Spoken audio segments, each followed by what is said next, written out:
Здравствуйте. Здравствуйте. Мы сегодня с вами будем беседовать о анализе проекта Конституции, опубликованном 17 ноября. 2 недели назад вы опубликовали достаточно объемный документ, анализ. Скажите, пожалуйста, к вам обращались члены Конституционного совещания за вашим анализом или за какими-то, может, советами, как юриста? Мы действительно опубликовали, но мы двигаемся по протоколу, мы знаем. Этот анализ был сделан, собственно, как ответ на запрос. После размещения проекта Конституции, да, был запрос на то, чтобы, если вы хотите конструктивного обсуждения, давайте свои предложения, рекомендации и так далее. Мы, как положено юридической организации, восприняли это достаточно серьезно, поэтому команда моих юристов села, и в течение 2 недель мы отработали этот документ. Вот практически это только текстовая часть, не считая таблицы. Это порядка 130 страниц аналитического текста. На сегодняшний день, насколько я знаю, это самый полный анализ Конституции. После этого мы, безусловно, отправили, как и положено, мы отправили в Конституционное совещание исполняющему обязанности президента, спикеру, некоторым кандидатам, включая Садыра Джапарова, Адахан Кимсанбаевича, Клары Саранкуловой, да, мы отправили в Конституционную палату Министерства юстиции, то есть в заинтересованные ведомства. То есть так, как положено было сделать по протоколу, мы это сделали. После этого, где-то дней через 5, пришел запрос с секретариата Конституционного совещания. Они попросили у нас, кроме текстовой версии, они попросили электронную версию для облегчения работы. Что мы и сделали. Вот на этой неделе мы отправили еще и перевод на кыргызский язык, с учетом того, что кыргызский язык государственный, второе это то, что большинство членов Конституционного совещания, они как бы кыргызскоязычные, для облегчения мы отправили им и на кыргызском языке. Вот.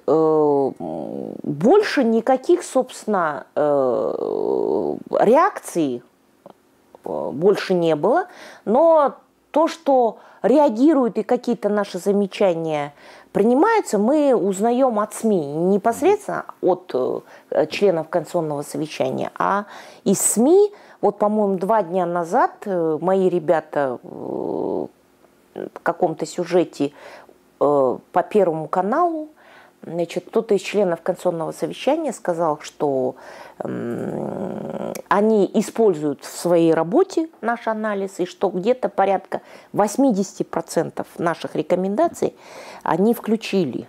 Вот.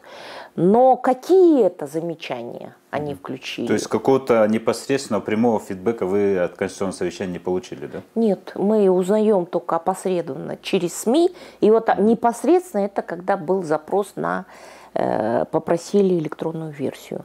А уж я не знаю, я надеюсь на то, что как положено будет, тогда, когда окончательная версия будет, нам все-таки перешлют, как и положено, с обоснованием, что они приняли и что они не приняли. Вот на сегодняшний день ситуация вот такая вот. А теперь поговорим непосредственно о самом анализе. Каковы основные замечания по опубликованному проекту Конституции у вас? Их очень много, потому что, я говорю, только вот этот текстовой анализ включает 218 пунктов. Понимаете, это достаточно объемная работа. Достаточно много споров вызвал раздел, касающийся государственного устройства. Потому что это обосновано, потому что люди должны понимать, что Конституция основное, что должно содержать, это характеристика государственного устройства. Поэтому этот документ и называется основным. Поэтому очень большой блок у нас был и замечаний по устройству, государственному устройству. И если свести весь этот блок к одному резюме, то я могу сказать, что нарушен баланс между ветвями власти. Вы знаете, что Крымская республика по действующей конституции, она является правовым, демократическим государством, а это означает, что принцип разделения ветвей власти, он должен соблюдаться. Понимаете? А вот этот основной принцип разделения между полномочий, между ветвями власти по предлагаемому тексту, он нарушен. Вот, потому что, да, безусловно, ну вот они сейчас говорят, что по форме правления это будет там президентская форма правления, это будет выноситься на референдум и так далее. Но, по сути дела, такой вопрос не должен выноситься, если честно, на референдум, потому что в зависимости, даже предлагаемый текст, да, это каша будет. В чем даже действующая Конституция, она, по сути дела, мы ее называем парламентской, да, но, по сути дела, она не является таковой в чистом виде. Это смешанная форма правления с достаточно серьезными и сильными полномочиями президента. И там тоже нету баланса ветвей власти, потому что судебная система, она как служанка, как всегда, она и по действующей Конституции она является зависимой, и как от законодательной ветви власти, так и от исполнительной ветви власти. Вот этот принцип, он умаление теперь же в предлагаемом варианте, но в действующей Конституции, еще вот одно замечание, самая большая проблема действующей Конституции – это тоже отсутствие в чистом виде принципа независимости ветвей власти друг от друга и неопределенность статуса президента. Потому что по действующей Конституции он не относится ни к исполнительной ветви власти, ни к законодательной. Да? Вот. Поэтому это как бы над всеми ветвями власти, и статус его не определен, и поэтому это позволяет ему в зависимости от ситуации вмешиваться как в судебную ветвь власти, так и контролировать Джорку Кенеш, так и вмешиваться в деятельность органов исполнительной власти, потому что он определяет, например, внешнюю политику, да? Руководит СНБ, да? Там, назначает генпрокурора и так далее. Да? То есть это тоже, вот эта неопределенность его статуса, да, она позволяет ему вмешиваться. И он принимает участие в формировании судебной власти и в отстранении судей от власти. Да? То есть он имеет серьезное влияние, это по действующей Конституции. Вот по предлагаемому варианту, да, теперь плюс в чем? Статус президента определен. Глава Он глава исполнительной власти. Но он не ликвидирует предшествующие недоработки Конституции, предшествующей, потому что теперь он становится, грубо говоря, он все равно вмешивается. И его вмешательство носит абсолютный характер. Как в судебную ветвь власти, так и в законодательную ветвь власти. То есть, если по действующей Конституции это было как-то все размыто, а сейчас уже это все конкретизируется. Да, это фактически, ну что говорить, вот действующая Конституция позволяет президенту, да,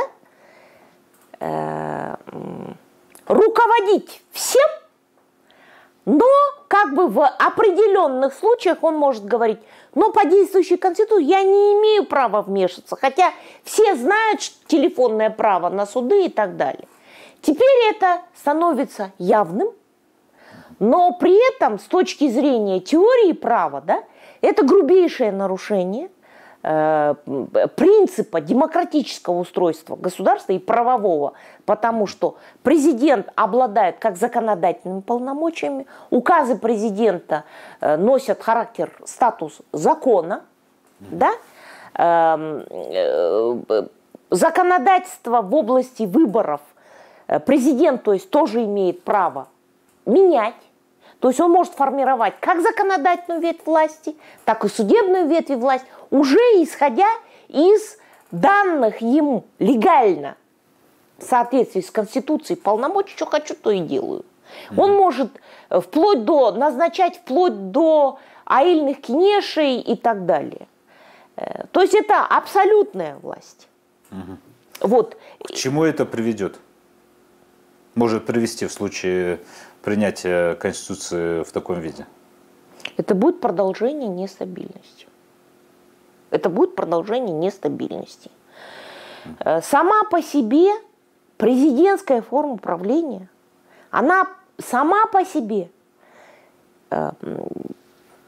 ну как вам сказать, она неплохая, если соблюдается баланс между ветвями власти.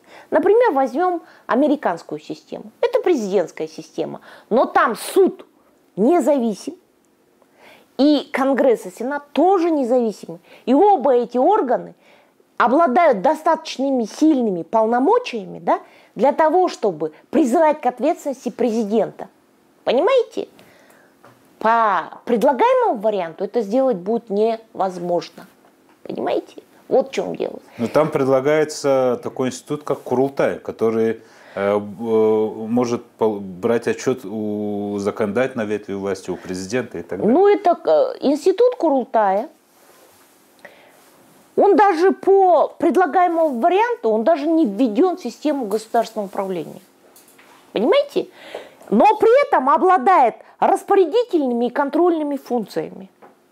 Вы себе можете себе такое представить? Это что за государственное управление, где высший орган не входит в систему государственного управления? Это выпадает вообще из логики госустройства. Я не знаю, кто писал эту Конституцию, но я подозреваю, что писал человек, который вообще не знаком с таким предметом, как теория государства и права, и с системой, что такое государственное управление. Понимаете? Надо любые такие документы. Да, Конституция – это документ, который, в общем-то, пишется политиками, но он должен проходить редакционную правку очень серьезную через экспертов, конституционалистов. Не просто юристов, специалистов в области там, я не знаю, уголовного права или административного права, а именно конституционалисты должны давать рецензию и ремарки, потому что, ну, это просто вариант смешной, понимаете? Это просто вариант смешной, потому что я не понимаю, как это, там даже написано, что Курултай может даже, оказывается, отстранять президента от власти, да? А как он это будет делать, если он не имеет, извините меня, он не находится в системе управления. Формировать кто этот Курултай будет? Опять президент будет. И это опять будет система, когда под себя. Поэтому я говорю, действующая Конституция, почему у нас нашу страну все время трясет? Почему мы никак не можем стабилизировать? Потому что из-за ошибок в Конституции, как действующей. Так 16, вот у нас Конституции, вот смотрите, самые серьезные были в 2010 году, да, изменения Конституции, в 2016 году. И в том, и в другом случае мы выступали против, правовая клиника. И я в том числе выступала против. Потому что дисбаланс между ветвями власти, неопределенность статуса каких-то государственных институтов будет вести к нестабильности. Конституция – это документ консенсуса. Если с помощью этого документа система не будет сбалансирована, значит, всю страну будет все время трясти. Это бесконечные революционные потрясения, бесконечные смены власти не правовым способом будут происходить из-за недоработок Конституции. А все-таки эти недоработки, они допускаются как-то намеренно?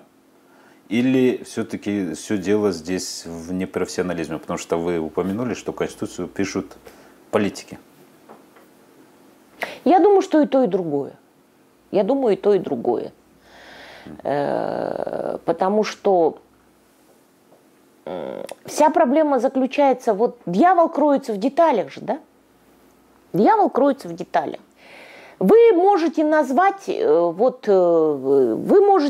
действующую Конституцию хоть ангельской или предлагаемый вариант обзовите божественным. Да? Он таковым не станет, потому что через механизмы реализации, которые закладываются вот в этой Конституции, да, вы знаете, все сводится на нет. И я думаю, что в 2010 году, в 2016 году у тех администраций, которые приходили, была замечательная возможность стабилизировать ситуацию, да, и вывести страну на путь развития.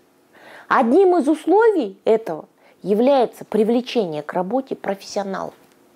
Не своих, вот, к сожалению, действующая администрация пошла, несмотря на то, что она все время пикируется с временным правительством, да, и апеллирует к временному, оппонирует, точнее, к 2010 году и говорят, а вы разве по-другому делали? Но вы же используете те же самые схемы. Вы идете, наступаете на те же самые грабли, потому что основная проблема 2010 года это была длительная нелегитимация органов управления. Здесь сейчас то же самое. Сейчас у нас опять то же самое. Временщики сидят, исполняющие обязанности спикера, исполняющие обязанности президента, да, нелегитимный парламент. Да. У нас фактически полноценно легитимных органов власти сейчас нету. Вакуум. Понимаете? То есть это первая схема, первая ошибка очень сильная, крутая. Точно так же, как в 2010 году Гучко Салуэля быстро, скоренько приняли через референдум Конституцию заодно, скопом. Здесь то же самое у нас происходит. То же самое, через референдум все скопом, все быстренько, скоренько, и эптеп-септеп крыс-чайканга. Правильно? Вот до тех пор, пока кыргызы будут жить по принципу эптеп-септеп, у нас никогда стабильности не будет. Надо, если ты что-то делаешь, изволь делать качественно. Тогда это будет качество, определяет законность, определяет стабильность. Только на основе законности будет стабильность. Вот то же самое, как и временщики в 2010 году. Вот понапринимали декретов, до сих пор их статус не определен. До сих пор. Вот сейчас они скопом через нелегитимный парламент пачками принимают законы. Это чревато какими-то тяжбами в будущем, да? Это чревато тяжбами в будущем. Будет возникать вопрос по их. И вот как до сих пор не могут определиться с этими декретами, так и с этими законами будет. Последующие все администрации опять будет. Почему? Потому что опять эптеп-септеп. В 2010 году революционеров, сторонников, которые ходили на митинг, целыми пачками приводили. Правильно? В суды, в органы исполнительной власти. Сейчас команда Садыра Джапарова делает то же самое. И это доходит еще до большего абсурда, когда сторонники говорят, не хотела я, он сам пришел, да, или меня привели чуть ли не насильно, там, куда? В Мегаком, еще куда-то приводят, да? Слушайте, кто к нам будет относиться серьезно, если на камеру, в публичное пространство назначаемые люди, не имея никакого отношения к этому, не обладая ни экспертным, ни профессиональным потенциалом, дженеле их назначают куда-то советниками еще. Разве в 2010 году мы это не пережили? Это же было. Поэтому я и говорю, остановитесь, хватит повторять. Вот вы критикуете временное правительство, но вы же все схемы временного правительства азырыли жасалпайсыңар. Чем вы лучше тогда эти? Чем вы лучше? Сейчас уже Жорж Кеңеш принял законопроект о назначении референдума, и ставить точку будут избиратели. Насколько это будет правильно и вообще оправдано с юридической точки зрения, если вот избиратели будут выбирать форму управления, хотя избиратели сами не особо-то и разбираются в этих вопросах. Вот мы до этого говорили с вами, Булут. Последние выборы, то есть Жорж Кеңеш, вот который, мен үмітімді қырғыз еліме тап-тақыр өшіріп салды. Вот я честно говорю. У меня было сильнейшее разочарование, потому что использование схемы по форме номер 2 показало количество, минимальное количество наших граждан, избирателей, которые просто за 2000 сомов продадутся любому, кто не придет. А это значит, говорит о том, о неспособности, неготовности граждан Кыргызстана избирать. И до тех пор, пока мы не научимся выбирать правильно, а выбирать правильно, это значит выбирать осознанно. Понимаете? Я думаю, что ничего хорошего не будет. Мы вот сейчас возмущаемся, называем 6-й созыв самыми последними нелицеприятными словами. Что они чемкирики? А разве мы не являемся таковыми? Продажность во время выбора – это потом, это продукт вот.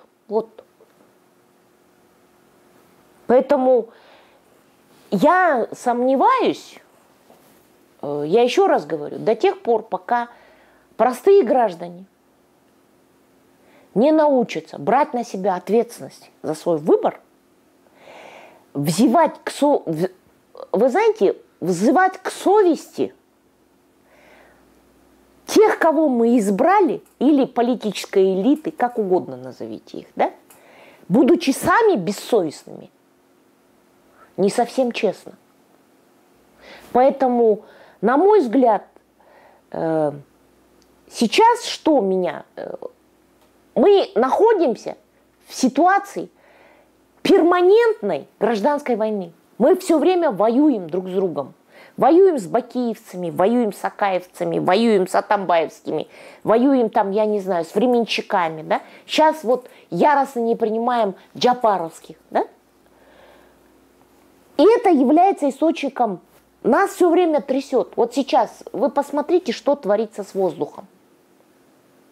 Наших детей калечат за счет того, что смог в Бишкеке, дышать нечем. А мы бьемся по поводу Конституции с джапаровцами. Мы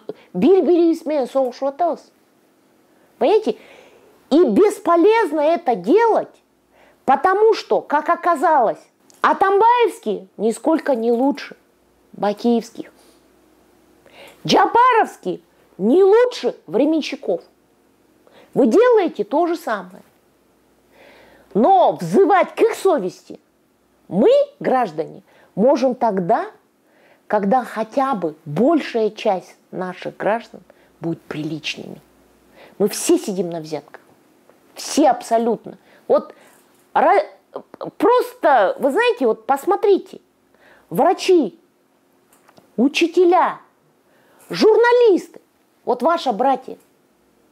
Разве вы не знаете, кто и за сколько продается? Знаете, Бирбиревский Танылыс? Разве сейчас среди правозащитников нет гонга организаций, которые сидят и продают принципы права и так далее, и с разных источников? Это же правда. Тогда что клеймить? Смысл клеймить тех, кто сидит в больших коррупционных схемах, если мы сами являемся источниками этой коррупции? Речь идет только в размерах. Пока мы этого не поймем, мы будем продавать свои голоса, продавать тем, кто в состоянии купить, и который потом будет лоббировать и отбивать эти свои деньги. Эти истины давно всем известны. То есть всенародное голосование, оно сейчас не способно поставить точку, да? А все выборы показали, что наш народ, к сожалению, не готов голосовать. Вот последние выборы, да она ачк, господи. И хватит бить себя в грудь и говорить, что мы патриоты, неподкупные, да, вы знаете, мы монасты Нурпахтарылс, хватит. Мы честно должны посмотреть на себя в зеркало и сказать, мына биздин түрүс геветевис, ошо. Треть наших избирателей продажные, а на самом деле это минимум, а на самом деле гораздо больше. На самом деле гораздо больше. Ну как раз это и привело к октябрьским событиям. Поэтому к октябрьским событиям мы должны честно говорить, к октябрьским событиям привела не только злоупотреблению властью, да, а привела еще и продажность избирателя. Вот форма тех людей, те люди, которые по форме номер 2, вот ачек, вот я хочу воспользоваться. Следующий, вот октябрь, это на вашей совести. И все предшествующие тоже. И я не поверю, когда оправдывают и говорят, что люди соглашаются продавать, потому что они бедные. Я видела тетенек, увешанных золотом, по СМИ тем же. Крик-рып-укрып, которые вот эту форму номер 2 использовали, не пускали в подъезды там представителей других партий. Они что, бедные? Ничего подобного. Ничего подобного. Никто из них последний кусок хлеба не доедал. Изменение Конституции. Как вообще должна приниматься эта Конституция? Ну, по этому поводу, если вы обратили внимание, весь свой октябрь, первую половину ноября мы только и делали, что мы огромное количество дали анализов по процедурам. Это контент, это уже содержание. Но до этого мы давали анализ всех процедурных, как процедура должна проходить и что должно было быть. По сути дела, вот сейчас я по-прежнему говорю, что 6-й созыв, и мы анализ дали этого. Он потерял свою легитимность. В каком плане? Да, для недопущения вакуума власти он должен был оставаться и передавать свои полномочия 7-му созыву, и его полномочия должны... Но это должны были быть представительские только полномочия. Законодательными функциями все. Они не имеют права сейчас инициировать законы и принимать эти законы. То есть, чтобы принять новую Конституцию, надо сначала избрать следующий созыв? По логике вещей, да. Но схема, понимаете, проблема заключается в том, что я не знаю, по какой схеме пойдут они. Я не знаю. Они вначале будут проводить референдум, а потом они будут как бы выборы Джорку Кенеша это делать. Либо наоборот, я не знаю этого. От этого зависит через референдум, потому что 7-й созыв, он уже практически может, даже по действующей Конституции, он может вносить изменения и поправки в Конституцию. Но смысла нет, потому что если сейчас они примут Конституцию, то да, уже по новой схеме, уже 7-й созыв будет собираться, и нет смысла, через него они проводить не будут. Да? Если же они вначале изберут 7-й созыв и сделают там в начале выборы в парламент, то тогда как бы смысл теряется, потому что после принятия новой Конституции они должны тогда заново переизбираться, по логике вещей. Потому что они-то... Логика вещей говорит, что вначале должна быть Конституция, а потом... Но как они будут? Это будет все время возникать вопрос по легитимности самого процесса принятия, потому что 7-й созыв, 6-й созыв, он потерял свою легитимность. Я не знаю, как они будут из этой ситуации выкарабкиваться, по какой схеме, потому что никто еще это не обнародовал. Потому что, вы знаете, по действующему законодательству я все равно считаю, что они должны были уже давно назначить выборы. Джорку Кенеш. Они не могли просто так продлевать себе полномочия. Это произвол. Это произвол, и мы по этому поводу тоже сделали анализ и публиковали его, он тоже у нас на сайте содержится. Но, к сожалению, не все наши рекомендации учитываются. Но я еще раз говорю, что все, что мы писали, говорили в 2010 году, в 2016 году, рано или поздно за все ответственность наступает. За все. Это приводит... Не хотите прислушиваться к мнению экспертов, вас будет трясти. И рано или поздно за это ответственность наступит. Хорошо. Спасибо вам большое за интервью. Я надеюсь, что и ситуация будет найден самый правильный, самый законный выход. Самое главное, чтобы этот был выход, который приведет к стабильности.